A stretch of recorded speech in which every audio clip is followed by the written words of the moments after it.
Olá, pessoal! Como é que vocês estão? Bom, essa é a nossa última aula da semana de português, não é verdade? Então, vamos dar uma revisada, né? Vamos ver, no caso, um assunto... Vocês viram um tipo desse assunto e, de certa forma, eu já passei por ele, né, para fazer as diferenças, para mostrar as diferenças, as semelhanças, e agora nós vamos voltar, né, e revê-lo, de certa forma, né, mais profundamente. Hoje vamos ler um texto sobre ele, vamos fazer uma atividade também sobre ele, né, e vamos começar, como sempre, pelo slide, ok? Depois nós vamos para o livro didático, certo? Me acompanhem, pessoal. Prontinho, slide aberto, não é isso? Pronto, pessoal. Hoje nós vamos falar um pouco mais sobre biografia, né? Nós falamos sobre autobiografia, não é isso? E hoje nós vamos falar sobre biografia, certo, gente? Vamos lá. Biografia é um texto em que a pessoa que escreve, ela narra a história da vida de uma outra pessoa, né? Geralmente é uma pessoa famosa, de destaque, uma pessoa, assim, geralmente é uma pessoa conhecida, né? Não, é difícil a pessoa fazer uma biografia de alguém que não tem, assim, uma certa importância no meio artístico, no meio, como se dizer, a nível de país, a nível de mundo, né?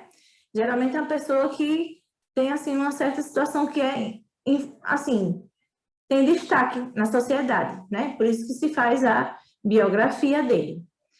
Uso da terceira pessoa, né? Se a gente vai falar da vida de uma outra pessoa, a gente escreve sempre em terceira pessoa, não é autobiografia. Autobiografia, sim, primeira pessoa. Biografia, terceira pessoa, não é isso? Predomínio dos verbos no pretérito, é claro que ele vai seguir uma ordem cronológica, né? Então, ele vai partir do passado para o presente da pessoa, e aí vai usando os verbos no passado, né? E vai, até os dias em que ele finalmente termina de escrever a biografia. Linguagem simples, que é para atender todo o público que ele deseja, né? Não adianta você usar uma linguagem bem rebuscada, fechada, muito formal, e não atingir seu objetivo. Então, portanto, tem que ser uma linguagem simples.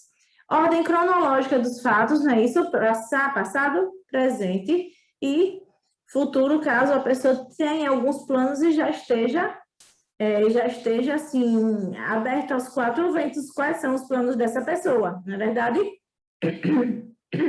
Desculpa, pessoal, vamos lá. Uso de expressões com valor temporal, né? Naquele tempo, naquele dia, né? Alguns anos atrás, né? Isso vai assim.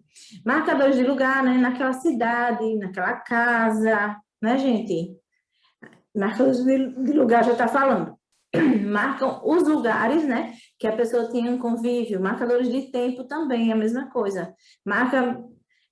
Situa, geralmente, né, as coisas naquele tempo que a pessoa estava vivendo, né? Nem sempre se usa o ano, isso, aquilo, aí se reporta assim, naquele tempo, naquele dia, essas coisas vão ser marcador de tempo, marcador temporal. Marcador de lugar, no caso, já está dizendo, né? Ele vai marcar o lugar, vai dizer o quê? Naquele lugar, naquela cidade, não é verdade? Vamos nós. Bom, recapitulando, né? Na biografia, a pessoa que escreve, o autor, ele narra a história da vida de alguém, certo? E não da vida dele, de uma outra pessoa. Usa a terceira pessoa para escrever, predomínio dos verbos no pretérito, faz uso da linguagem simples, ordem cronológica dos fatos, não é isso?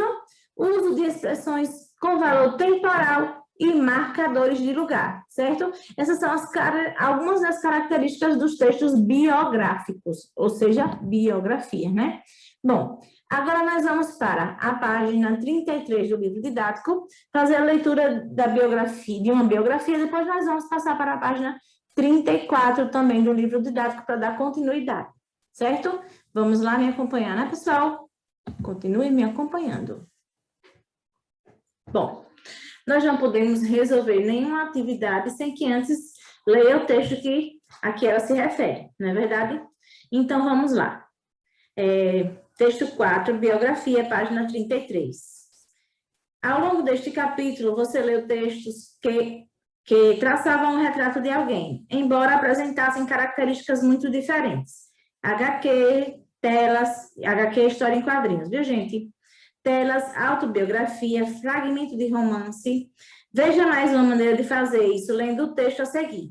Textos como esses são conhecidos como biografias e são comuns em sites, blogs, revistas e jornais.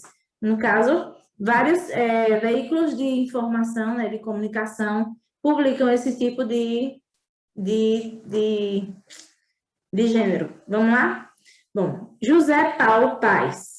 Poeta, ensaísta, jornalista e tradutor, José Paulo Paes nasceu em 22 de julho de 1926, em Taquaritinga, São Paulo.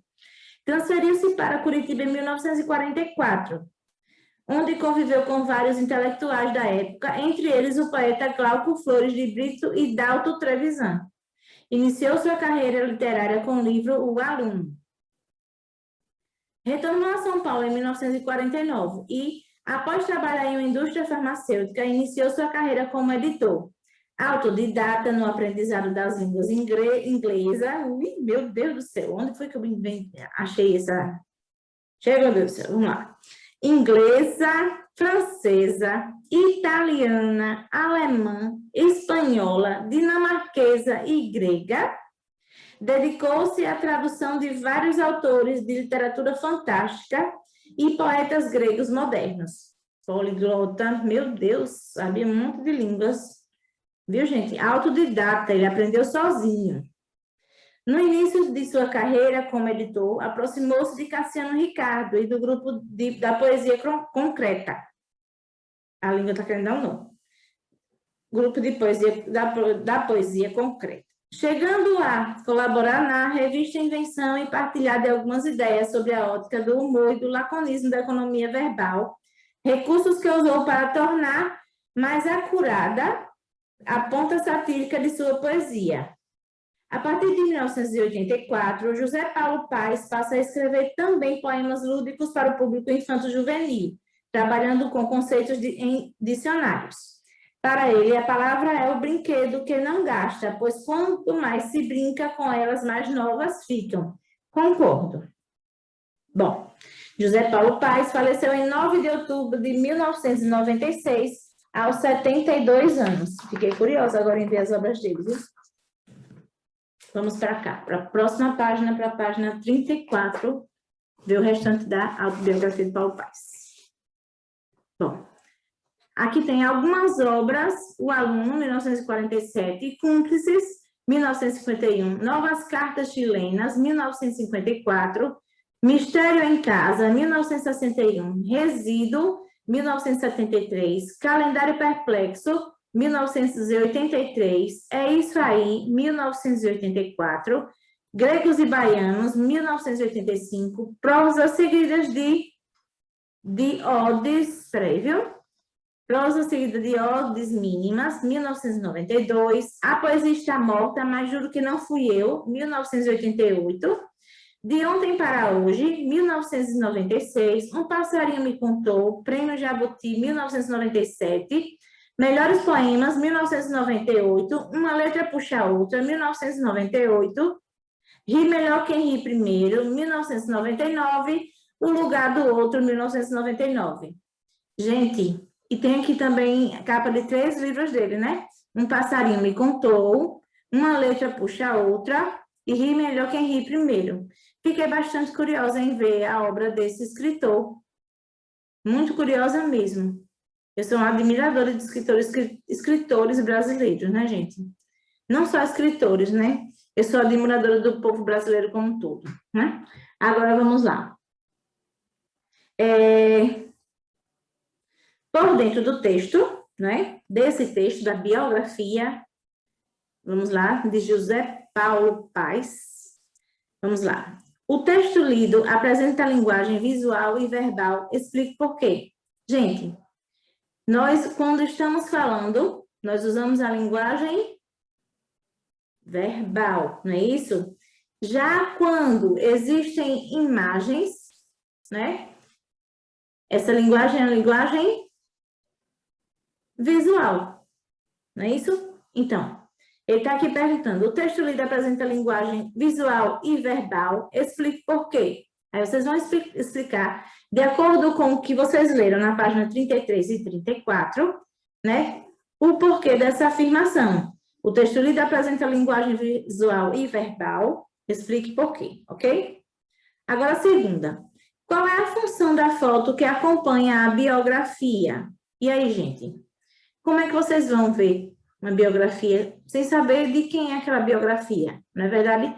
Porque, por mais que ele seja um autor, talvez ele não seja assim tão famoso a ponto de que todo mundo conheça. Não é verdade? Então, qual é a função da foto que acompanha a biografia? E aí, a que conclusão vocês chegam? Terceiro, as informações sobre o poeta são dadas por meio de alguns temas. Identifique 5 desses temas. Pronto. Aí, o que é que vocês vão fazer? Dentro do texto, que foi falado sobre ele, então, quais são as informações, né, dele, que foi dado por meio de temas? Identificar 5 desses temas.